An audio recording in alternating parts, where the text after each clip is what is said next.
Live from the Star, home of the Dallas Cowboys here in Frisco, we are heading into Year 4 and Season 7 of our Frogs Today show.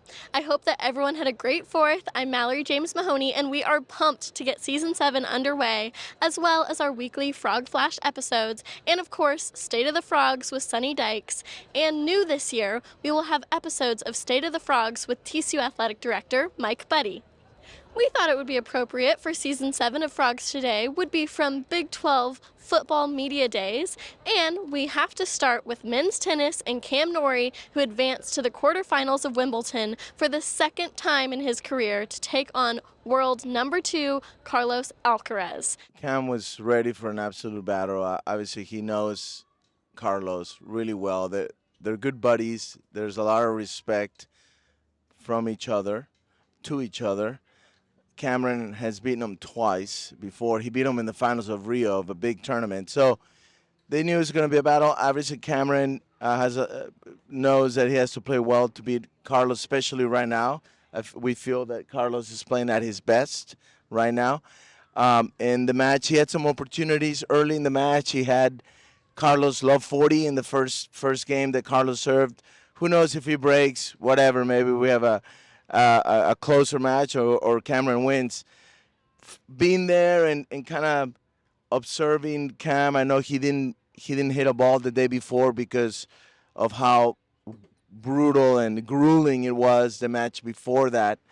And Cameron would never make this an excuse, but from what I observed, I think Cameron was pretty tired going into that match. He had played 13 sets in 3 matches. The first match was 95 degrees against Bautista Good, who's gotten to the semis before. That was a 3-hour, just an absolute war. Cameron could have easily lost that match in 4 sets. And then he has another battle with TFO, who beats, the number 8 seed or so. And then the 4.5-hour match with Jari. Not winning that match point in the 3rd set against Jari probably hurt his chances against Alcaraz. It was just a bigger mountain to overcome by then. Nothing against Carlos, no excuses, just sort of naming the facts as to why Cameron didn't give himself a better chance to win that match.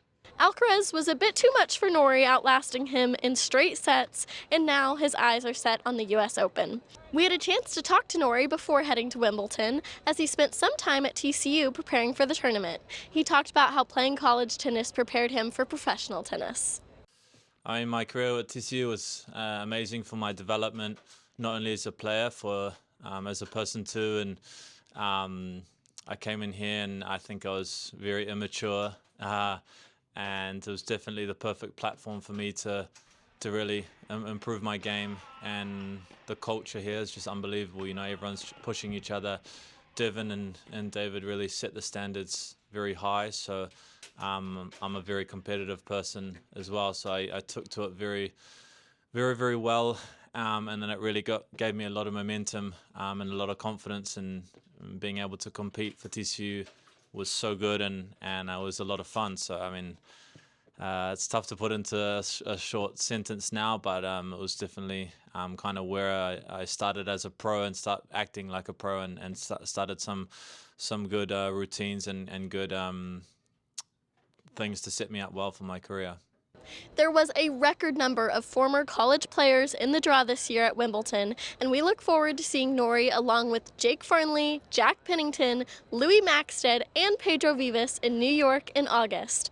Yeah, this is a very exciting time for TCU tennis. From the very beginning, when Devin and I got together about what the goal was with this program, it was to put guys on the tour.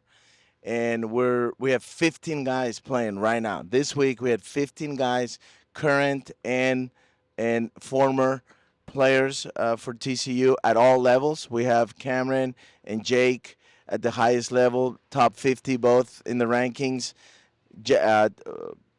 Cameron pulled out of Cabo San Lucas to give himself a rest, and he'll be playing, with Cincinnati and Toronto, the big tournaments. He might come to Fort Worth in preparation to the U.S. Open, depending how he does.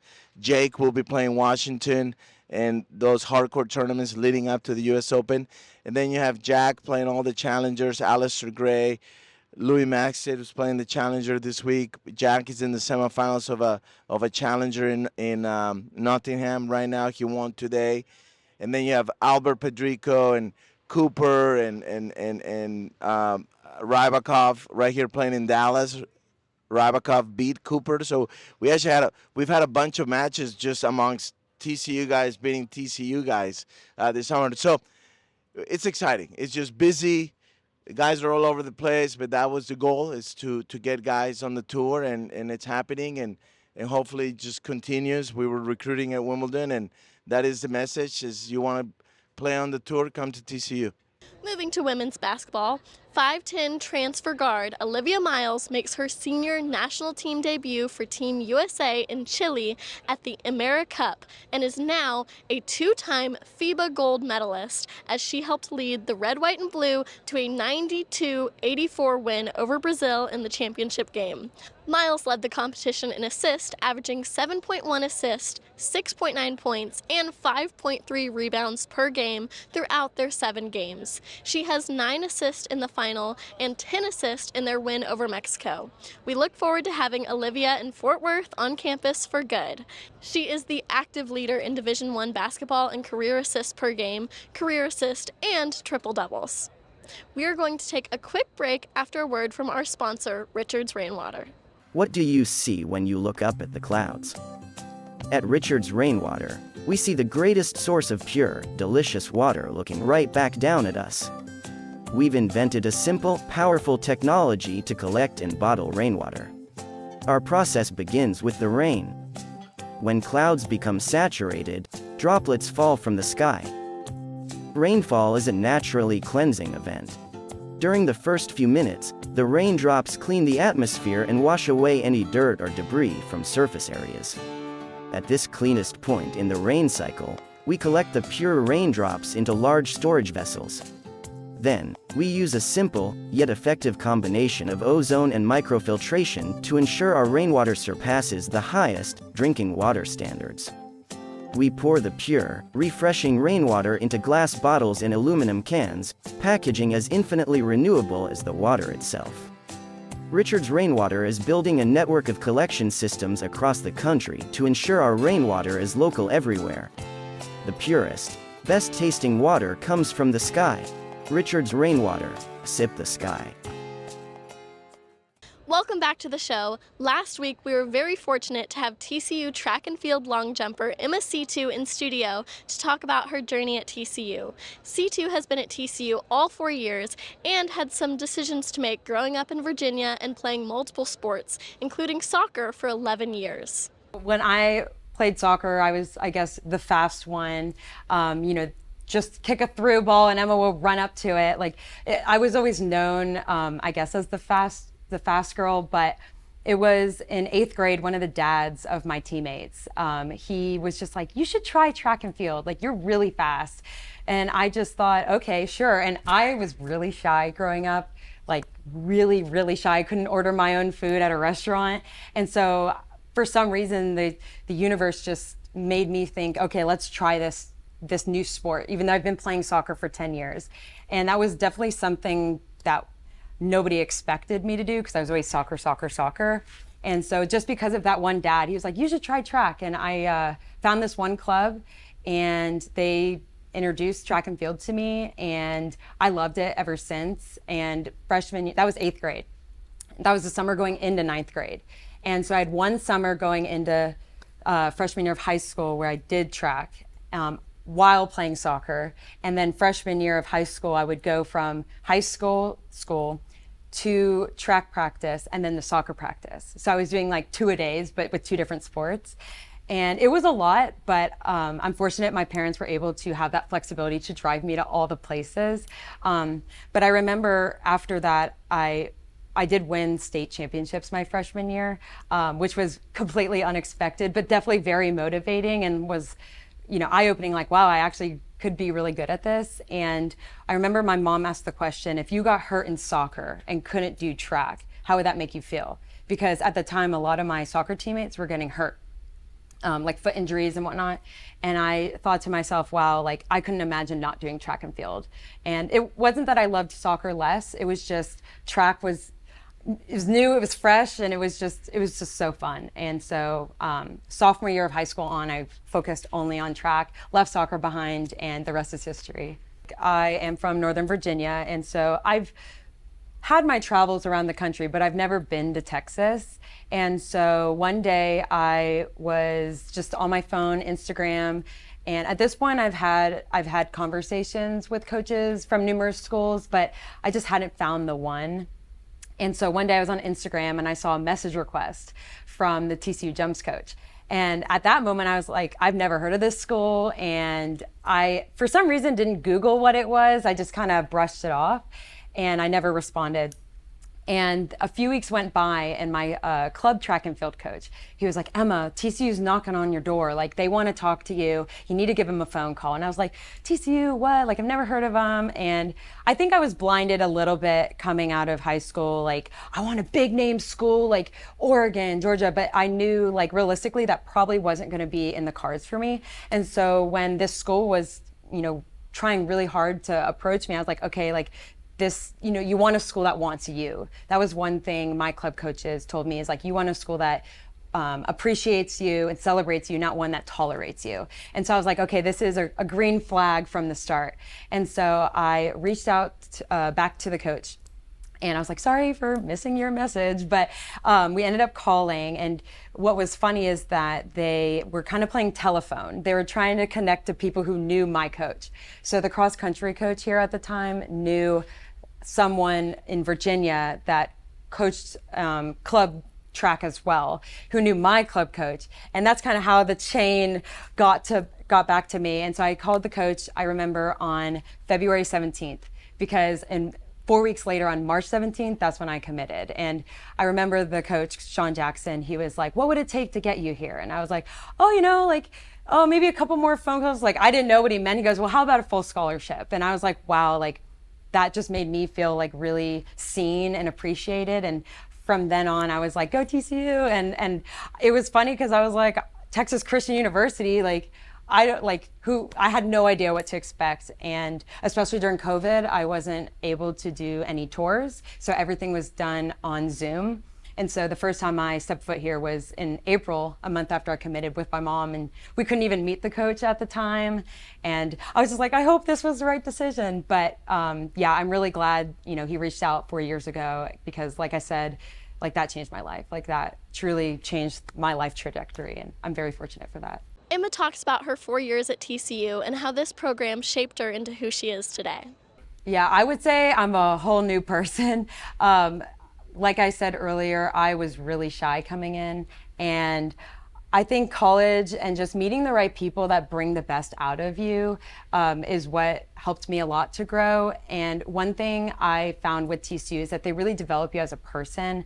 A lot of schools, they kind of just bring you in, you know, coach you, and then they kick you out kind of thing. Whereas TCU, they really take the time to devote, you know, lessons, and whether it's nutrition, financial, mental health, track, like everything, they just really care about you as a person and then athlete. And that is really what creates the best athletes, is when they're well-rounded.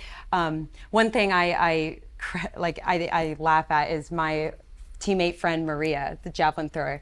One day she asked me, she said, Emma, were you a cheerleader when you were a younger kid? And I was like, definitely not. Like, I was not a cheerleader, like outgoing, bubbly as I am now.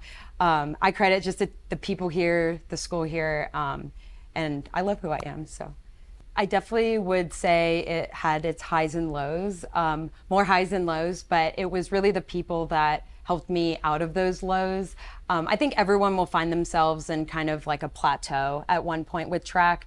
It's so technical, you know, quarter inch between first and second, or a millisecond between the 100 girls. Like, it's so technical, and you can easily fall into the trap of just nitpicking at yourself. Like, oh, I should have done this, I should have done that. But I think my freshman year, I had, you know, a new coach from high school, of course, and I struggled a bit. I had a bit of a hamstring injury, but it was more so just nagging. It wasn't take me out of competition type thing. But it was hard because in high school, I was one of the best. And then coming to college, I'm now the baby again. I'm the one that's never gone to a college meet or seen the bright lights, before, where, these people are 22, 23 years old, and they've been training for this for 4 or 5 years. And so that was really humbling, I guess you could say, because I was not saying things came easy in high school, but when you start something brand new, you do improve quicker than when you've been doing it a while. Like those strides you make of improvement happen more frequently when you begin a sport, like I did, track earlier. So coming to college, I knew I wasn't gonna make those PRs every single meet. And so I knew I needed to take advantage of the technical aspect because I was raw in high school. Like I was just jumping. Whereas here in college, I'm like, oh, I actually need to do this with my arm and whatnot. And so I kind of had to take some steps back to see how I could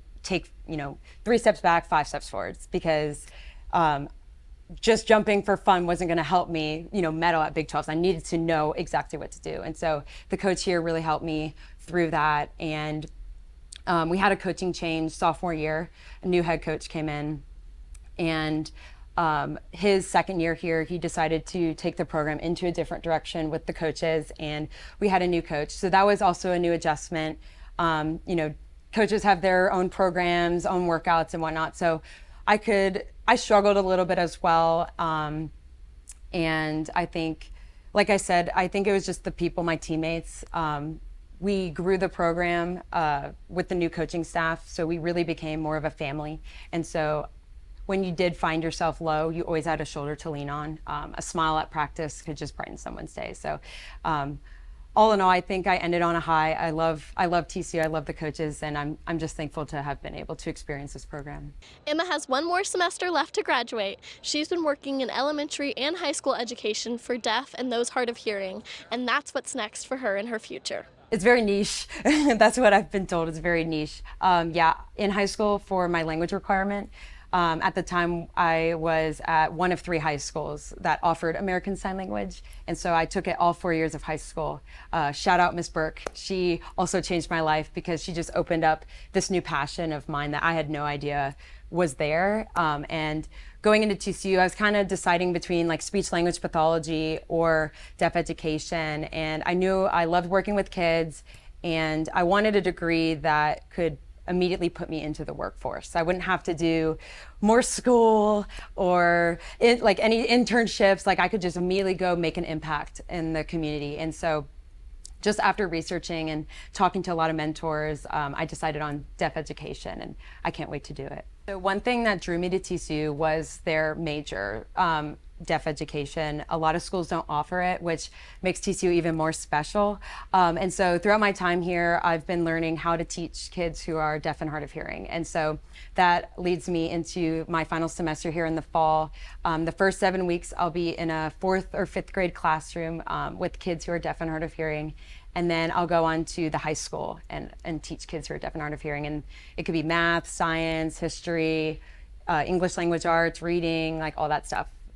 But yeah, I'm really excited for it. During her career at TCU, she spent most of her time in the long jump, but showed some versatility as a sprinter as well, and would just about do anything for the program.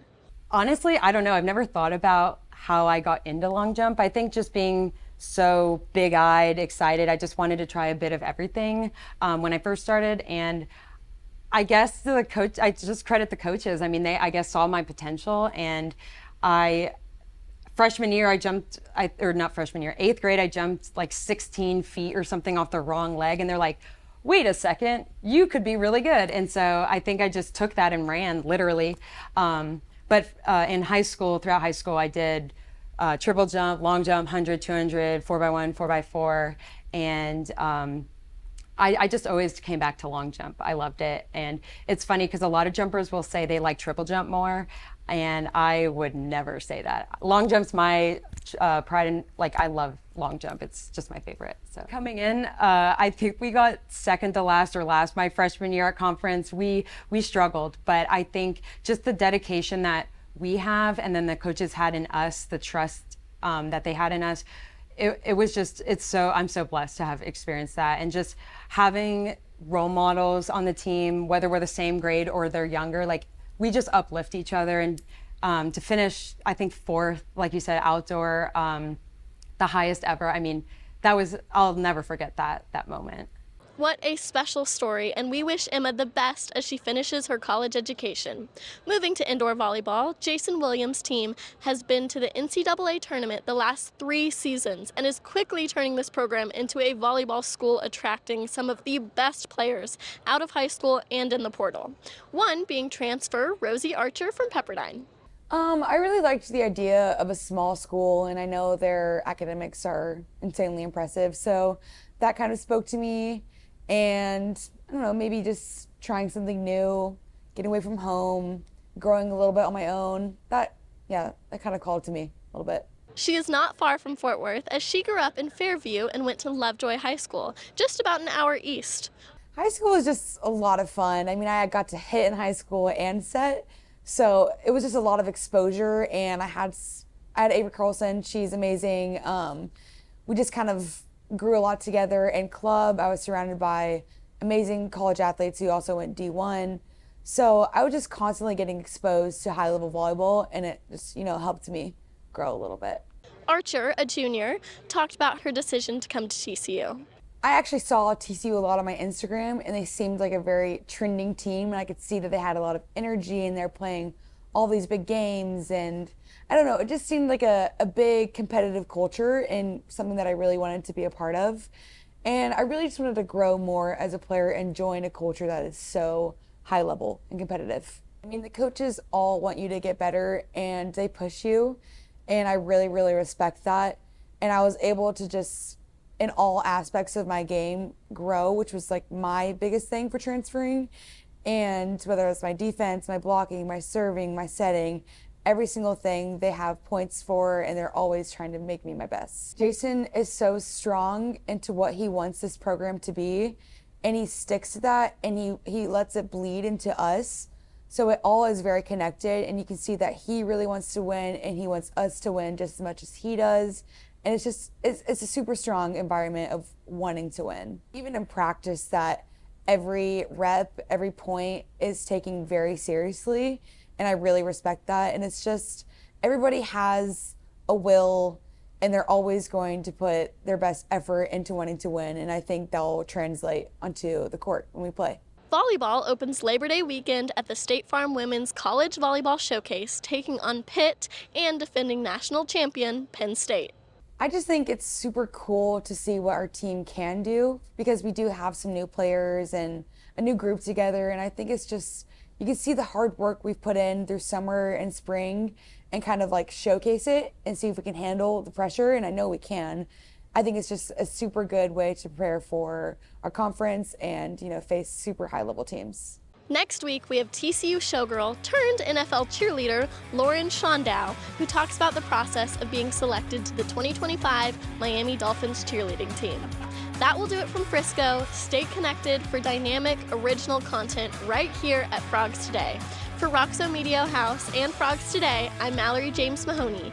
Make sure to follow us on all of our socials at X and Instagram at Frogs Today, and of course, our website at frogstoday.com. Thanks for watching, and congrats to Eric McAllister and Bud Clark for being selected to the all Big 12 football preseason team. We are going to leave you with some sights and sounds from our time here at Big 12 Football Media Day. Go Frogs!